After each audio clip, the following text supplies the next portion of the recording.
How's it going, guys? I'm your host Caravan Gaming. Welcome back to another very special Adventure Quest video, and for today's video we are going to be going through the full Mermazon champion set. That's right, guys, the armor is finally out. So we've hit our goal of 12.5 million, and they also added some new stretch goals. Oh man, like 20 million, and then there's even a surprise goal at 30 million. Not sure we will actually hit 30 million because that's actually pretty crazy, though I do think that 20 million is probably quite doable by the end of the contest. We won't really know for sure, but yeah, 30 million is a bit of a stretch. Okay, so first impression, we went through everything except for the armor. So the armor is what's new here, and the armor, oh my god, guys, this looks freaking ugly as heck. Like, look at it. Oh my god, why is it so ugly?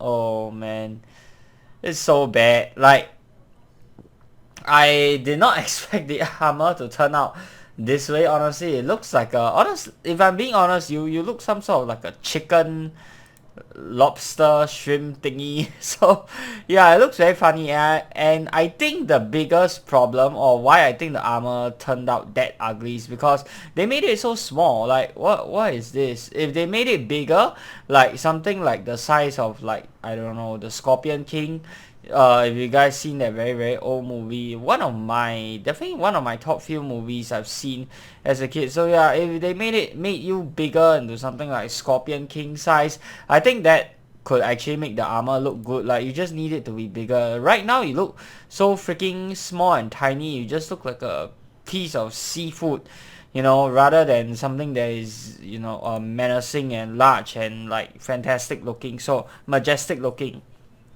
So yeah, I think honestly the easiest way to solve the armor without changing the artwork completely is to just make it bigger, like make us like twice the size or something like that. I don't know if that will cause like major lag or whatnot, but I think just increasing the size of how we look inside of this thing will make it look like 10 times better easily. Right now, because we look the same size as the monster, it just seems kind of funny. Okay, so the armor is a 2-hit attack, as you guys can see here, and this is the full set. So 2-hit. Are there any other special animations? No. Okay, so the armor, it comes with 3 skills. Okay, let's just take away the weapon first. Okay, so you can see here 53, 53, 50 for MRM. Okay, main resistance is obviously going to be our water resist at 39%. Secondary resist, we have ice and darkness at 59. Afterwards we have earth at 74, then you're weak to fire and light at 89, and last but not least, the opposite element is going to be energy at 105%. So this is a fully defensive armor. A lot of people have been asking for a fully defensive water armor, so that is what we got. Okay, so I'll bring back the shield here. Okay, and it comes with 3 skills. First off, deadly catch. So this is 490 SP. It follows weapon type. So my weapon currently is magic. That's why it is costing, you know, magic amounts. But if I change it here, and then now it becomes your melee and range, your standard cost will be 392 SP. So what it does is it's 2-hit attack and leaves them drowning. It's basically water freeze. Okay, and I am actually somewhat happy because this is actually one of the effects that I actually asked for, which is a water freeze effect. Now, they did not follow my suggestion completely, but they did try and follow, or at least I did see some elements of my suggestion, like the alley round from the weapon, as well as the whole water freeze thingy. So I think that's quite nice, but at the same time, it's not 100% exactly what I suggested.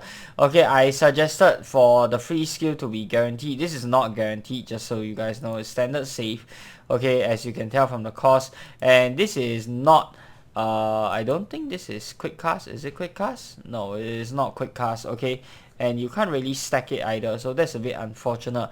Also, there's no like energy nuke in this whole set, or like no energy skill, so you're going to have to use energy somewhere else, or bring your own energy weapon or energy nuking spell or whatnot if you want to, you know, maximize this. Okay, and the second one, deep healing. Click to absorb active regeneration on you to clear a hostile status.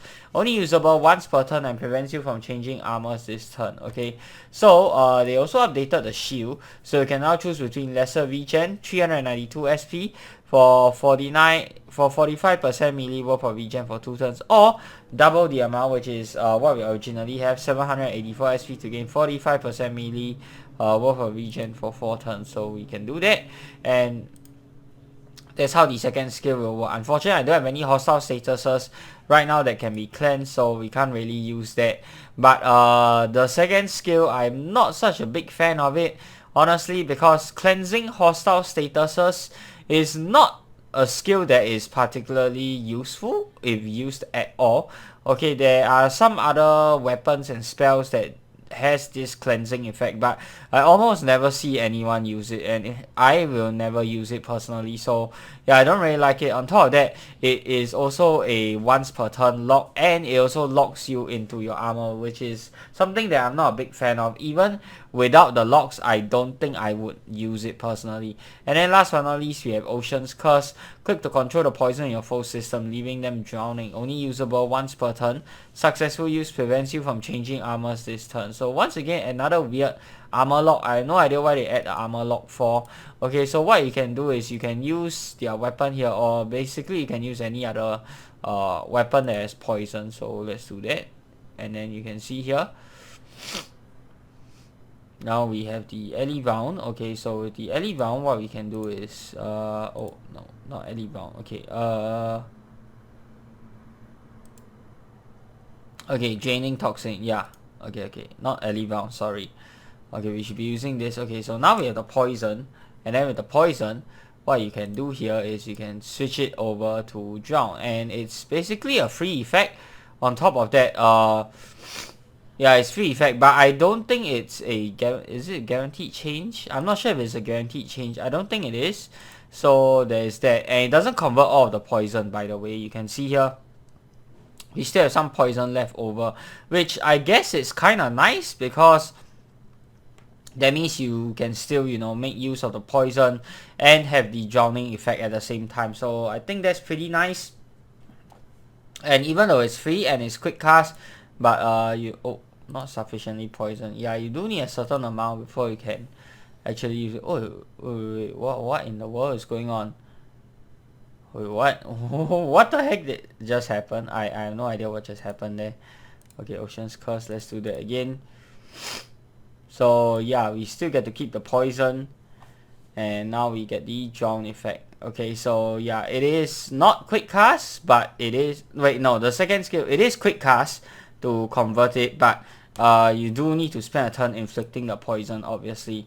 So yeah, I think what they are trying to do with this whole set is they are basically getting suggestions from everybody, and you know, implementing some suggestions from this player, some suggestions from that player, so everybody has a bit of something. You can see that the whole set doesn't really have like a focus, and I think what they were really trying to do is, because this is a community set, so they wanted like everybody's ideas to be inside, which is nice, and I do give them props for that, because, and I'm not saying this because my idea was one of those that were implemented, but yeah, the thing is, I do applaud them for this, and I do like that we have many different effects in one armor. However, because they were trying to do that, I felt like they were trying to do too many things at the same time, and it ended up as a set with no real focus, and I think that sort of hurts the set more than it helps the set, you know, being something that is very unique and being able to do a lot of things. Of course, it is still a super unique set, and overall I don't hate it, to be very honest. I think a lot of people were probably expecting me to hate on this set, but I don't really hate it that much. Like, I think it's okay. Overall, I would say the set probably gets like a 6.5, a 7 out of 10. Yeah, probably around a 7 out of 10. And the Mermazon crest, they are also going to go ahead and change this to boost poison and regen rather than just healing, so this is quite nice. They haven't changed it yet, so you can stay tuned for that. The shield, the change to, look at that. What in the world? What in the world? I was trying to click on the shield. Okay, something is wrong. Okay, but anyways, as I was saying, the shield, I like this change. This is definitely nice. Though the regen, I still will not personally use it because I don't think I'm not a big fan of regen effects. The weapon is pretty good because you can switch between normal poison and elevator. I think the weapon is probably the best part of the set. The pet is also very good, but the pet doesn't have is not like what do you call it? The set is just all over the place. You get regen in the shield, you get poison and elevator in the weapon, you get what? Defense boost, as well as Ellie shield and your pet, and then for your armor you get a freeze like effect, and then you get this healing, this cleansing status thingy, and then you also get this Ocean's Curse, which changes your poison to freeze. So yeah, it does so many different things. It doesn't do any one thing particularly well, but overall it's not a horrible set. I wish that they would, I don't know, cut away this second skill. Yeah, this second skill is probably the one that I have the biggest gripe with. I don't really think this second skill is very useful, and I think it's probably the worst part out of this whole set. Just cut away the second skill. Maybe replace it with something else. I don't know what could be good here. Or maybe they can use the second skill to bolster the regen, something like that. I'm not entirely sure what would be good, but I don't like the whole cleansing status part. Yeah, I just think it's not a very good skill to have here. Like change this to something that boosts the regen effect or something like that instead, or something that, I don't know, lets you consume the poison for and or the freeze effect for either a nuke or for a big fat heal. Yeah, something like that. I think that will make it slightly better. So all in all, I don't hate the set, but I not like a super big fan of it either. I think they did try something new with like implementing a lot of different suggestions into the set, which I'll give them props for, but the set is lacking focus, and that kind of hurts it. So all in all, 7 out of 10. It's going to be a permanent set inside of the game, so even after this is over, they'll shift it to some permanent place where you guys can buy it, and I would say it's a decent free-to-play water set for sure. We don't really have many good free-to-play water sets inside the game, so this whole set, even if you're not using everything, some parts of the set are still very useful. Like the pet is very useful, the weapon is very useful, the shield kind of depends on you, the armor is just, I don't know. Yeah, I think the armor is just not very good. The miscellaneous item also not very good as well, but other than that, decent set. So yeah, I hope you guys have enjoyed the video. If you have, be sure to give this video a thumbs up, and of course subscribe to this channel if you guys would like to see more of such future content. Let me know down in the comment section below what you guys think of the Mermazon champion set now that the full set is out. Do you guys like it? Do you guys hate it? And yeah, till the next time, I'm your host Caravan Gaming. Peace out.